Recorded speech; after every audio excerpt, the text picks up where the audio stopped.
Pujadas a été écarté du 20h de France 2 après 16 ans d'antenne. Réunion improvisée hier, beaucoup d'émotions dans son bureau. Delphine Ernotte a pris la parole devant la rédaction sous le choc. Assemblée générale à 14h30 organisée par la Société des journalistes de France 2 qui a accepté de nous parler.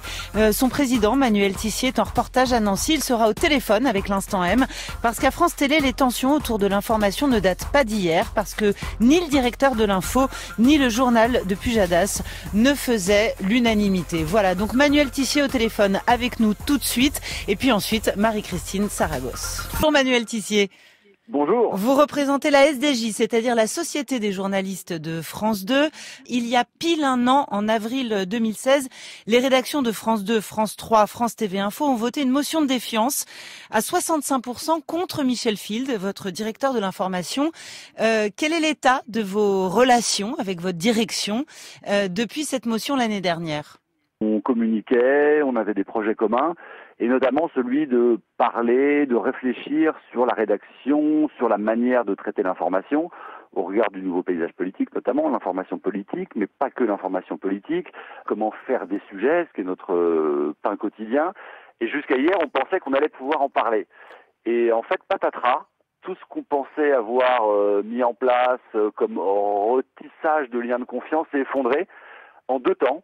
D'abord sur une tribune publiée dans Libération, notre directeur de l'info qui n'avait pas pris la parole quasiment depuis 1 an, qui s'était fait très discret, sort une page où il explique qu'en fait le journal, il y a des choses qu'il n'aime pas, que l'investigation, c'est pas trop comme ça que ça se fait, et c'est totalement incompréhensible dans le sens où il y a 1 an, lors de cette motion de défiance, on avait reproché justement cette communication, le fait de dénigrer les propres équipes, si c'était le cas avec Envoyé spécial.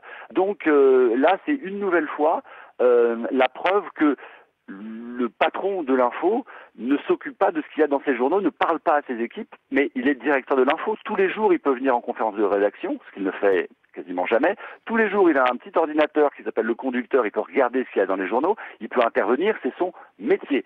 Son métier n'est pas de mettre sur la place publique des choses qui devraient rester dans le cadre d'un fonctionnement normal d'une rédaction. C'est-à-dire, vous expliquez en fait que Michel Field pilote très peu les journaux, très peu les magazines, qu'il n'est pas présent en conférence de rédaction tous les jours ? Très peu. Non, quasiment jamais, de temps en temps, mais il n'intervient pas dans le fonctionnement quotidien, mais même par des idées, des propositions de sujets, ou dire non, attendez les gars, on peut pas aller là, faisons ça, ce qui est l'attribution classique d'un directeur de l'info. Comment ça a été vécu, l'annonce de l'éviction du 20h de David Pujadas par vos confrères et consoeurs ? Ça a été vécu assez mal dans le sens où ça a été vendu comme, entre guillemets, je cite, un changement d'incarnation. Il y a eu évidemment une espèce de choc parce que ça fait 16 ans qu'on travaille avec des Pujadas, avec ces équipes-là, mais c'est pas un choc qui a été totalement homogène dans toute la rédaction. Moi, je me souviens du départ de Daniel Bidalian, on a vu comment était parti Laurence Ferrari, Patrick Poivre d'Avance, c'est toujours très violent, c'est un choc médiatique aussi, parce que du coup, les journaux s'en saisissent, on parle que de ça toute la journée. Ce qui a choqué, c'est la brutalité de la manière, de l'annonce et le timing de l'annonce. Rendez-vous compte que David Pujadas, devait présenter ce jour-là une émission spéciale et que toute la rédaction était en ordre de marche pour préparer ce qui est son lot quotidien, un journal à 13h, un journal à 20h, mais en plus une émission spéciale de haute importance, en tout cas à fort enjeu, puisque c'était le changement de gouvernement. Et donc, le matin, il est convoqué, on lui dit, c'est terminé, quasiment entre 2 portes, en espérant, visiblement, d'après ce qu'on nous explique, qu'il garde le secret, bien sûr. Et en fait, ça déclenche une espèce de furia à la fois médiatique, en extérieur, et en interne, un choc assez dur qui suscite de l'émotion. Alors, derrière cette émotion, fait, comment est perçue la ligne éditoriale du 20h que pilote David Pujadas ? Quel état des lieux, là aussi, quel bilan vous en tirez depuis cette dernière année qui a été très très riche en actualité ? Il y a des gens qui applaudissent, il y a des gens qui disent la violence, elle a été aussi exercée par une forme de management, par une emprise éditoriale très forte qui fait que c'était compliqué. Il y a eu cette année quand même des sujets qui ont créé le remous. On peut revenir par exemple sur le PMU de Sevran, l'enquête de l'une de vos consoeurs de France 2 sur ce bar PMU où les femmes n'auraient pas été autorisées à entrer. En tout cas, c'est ce qu'elle a mis en scène et c'est ce qu'elle a perçu au travers de sa caméra. Sujet fortement critiqué, sujet très polémique. Très instrumentalisé, très politique. Le bilan en audience, il est bon, le regard de la rédaction, il est paradoxal. À la fois, il y a une grande fierté et il y a vraiment une forme d'admiration professionnelle pour l'engagement, le travail d'Agnès Varagnan, d'Elsa Palot, d'Éléonore Gay et de David Pujadas, qui sont l'équipe du 20h, parce qu'ils sont tout le temps très exigeants et ils veulent faire le mieux possible. Sauf que ils ont été victimes d'une sorte de syndrome de la tour d'ivoire qui guette à peu près toutes les rédactions en chef dans tous les médias. C'est-à-dire qu'on se retrouve isolé dans un exercice tellement complexe qu'on finit par perdre un peu pied avec les reporters et donc avec la réalité du terrain. En fait, pour résumer pour certains, il y a un œil du 20h mais il n'y a pas d'oreille. Et l'oreille a été perdue parce que par isolement, par une forme d'emprise éditoriale extrêmement forte qui a empêché d'amener de la nuance. Sur certains sujets dont on s'est emparé, et le café de Sevran en est un, on n'a pas voulu communiquer à dessein parce que c'était juste avant les élections trop politiques, mais on y reviendra, on en reparlera. On a ce double sentiment à la fois de fierté et en même temps de se dire à un moment donné, on a oublié l'essentiel. Manuel Tissier, est-ce que cette décision relève de la seule Delphine Ernotte, la décision d'écarter David Pujadas du 20h ? La décision, elle relève de la présidente, elle a sa part de responsabilité, mais la présidente n'en est pas à l'origine. Le directeur de l'information, c'est lui le conseiller, le décisionnaire, c'est lui qui donne la ligne, c'est lui qui donne les orientations, c'est lui sans doute qui choisit ce mot un peu étrange de changement d'incarnation. Et je pense que la décision qui a été soufflée à la présidente n'était pas la bonne décision, elle n'est pas à la hauteur de l'enjeu. Après, changer de présentateur, comme je vous l'ai dit tout à l'heure, ça fait partie du jeu, c'est comme ça, et c'est pas là-dessus que doit se porter l'émotion, c'est juste sur l'impossibilité, la complexité de trouver un dialogue et de trouver des voies pour faire avancer cet exercice démocratique capital qui est l'information de service public. Manuel Tissier, parmi les sujets qui ont brutalement émergé dans vos réunions improvisées hier, on a tous vu en regardant le fameux débat de l'entre-deux tours codiffusé sur TF1 et France 2, Emmanuel Macron et Brigitte Macron arriver en studio et embrasser, faire la bise à Delphine Ernotte et à Michel Field. Ça a été filmé. Le candidat et son épouse se savaient filmer. Votre présidente et votre directeur de l'information se savaient filmer. Ça les a pas empêchés de se faire la bise devant les caméras. Ça a beaucoup choqué en interne. Énormément. Le mot qu'on avait employé, c'était consternation. Parce qu'on était consterné d'offrir, notamment au Front National, mais aussi à d'autres, le spectacle d'une forme de connivence avec un candidat à l'élection présidentielle dans une journée extrêmement codifiée, extrêmement codée, qui est la journée du débat, où tout est pesé, les temps de parole, et où on doit donner une image totalement irréprochable de l'équité. C'est notre rôle. Mais on a dit aussi qu'on ne communiquerait pas là-dessus, parce qu'encore une fois, la communication sur ce genre de choses à 2 jours d'un premier tour, c'est de l'irresponsabilité. Dans quel état d'esprit vous abordez l'Assemblée générale cet après-midi ?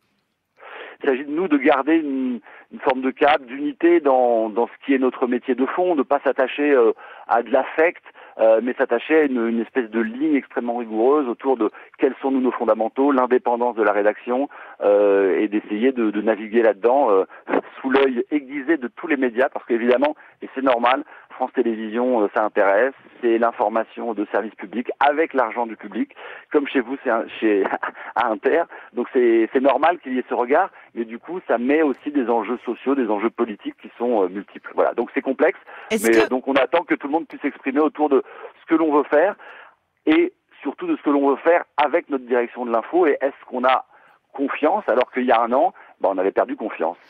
Manuel Tissier, est-ce qu'il y a eu soupçon parmi vous, parmi les journalistes, non pas à l'extérieur, mais vraiment au sein de la rédaction, de collusion politique et de télescopage avec le calendrier politique ? Sur ce qui s'est passé hier ? Oui, sur l'éviction de David Pujadas. Non, il n'y a aucune preuve, il y a juste un doute qui plane. Et quand un doute plane, c'est très mauvais. ça veut dire que le calendrier est mal choisi. Et ça donne une impression, au final, d'amateurisme, de précipitation et de gâchis. Merci beaucoup Manuel Tissier, merci de vous être exprimé dans l'Instant M. Donc votre assemblée générale à 14h30 cet après-midi. Et évidemment, nous continuons de suivre le dossier. Il y a Redouane Tella. Salut Redouane. Salut Sonia. De l'équipe de l'Instant M qui m'a rejoint en studio parce que évidemment le départ de David Pujadas du 20h remplacé, c'est annoncé depuis hier soir par Anne-Sophie Lapix qui quitte donc son fauteuil à France 5, le fauteuil de C'est à vous qui est l'Access Prime Time de France 5 qui est une émission très très importante pour la chaîne. Bon, ça enclenche un mercato extrêmement musclé, un mercato qui tourne beaucoup d'ailleurs autour des tranches d'infos. Oui, et on se demande maintenant, comme Anne-Sophie Lapix a remplacé David Pujadas, qui va remplacer Anne-Sophie Lapix? Ouais. Une question très importante. Anne-Sophie Lapix est en ce moment en face de Cyril Hanouna sur Touche pas à mon poste et de Quotidien présenté par Yann Barthès. Ça résiste très bien, mais on a appris récemment qu'Yves Calvi quittait LCI pour rejoindre Canal+, où il sera en concurrence frontale avec Anne-Sophie Lapix. Un access prime time supplémentaire. Avec C'est à vous, oui, ça va fragiliser C'est à vous. On se demande du coup qui va incarner C'est à vous. Alors, Yves Calvi quitte LCI, donc du coup on se demande tous qui va remplacer Yves Calvi sur les 18-20 d'LCI. C'est une tranche très importante pour LCI. Ça représente 3 à 4 fois les audiences globales de la chaîne. LCI est très clairement en train de muscler sa grille, on l'a vu. François-Xavier Ménage quitte la matinale, remplacé par Pascal de la Tour du Pin, le visage de la matinale de BFM. La matinale de BFM qui était très puissante, c'était la deuxième chaîne de France après Télématin qui reste encore assez puissant. Télématin est autour d'1 million de téléspectateurs quand la matinale de BFM arrivait à 600 000. Donc on voit bien que l'écart s'est creusé entre les deux matinales. Ouais.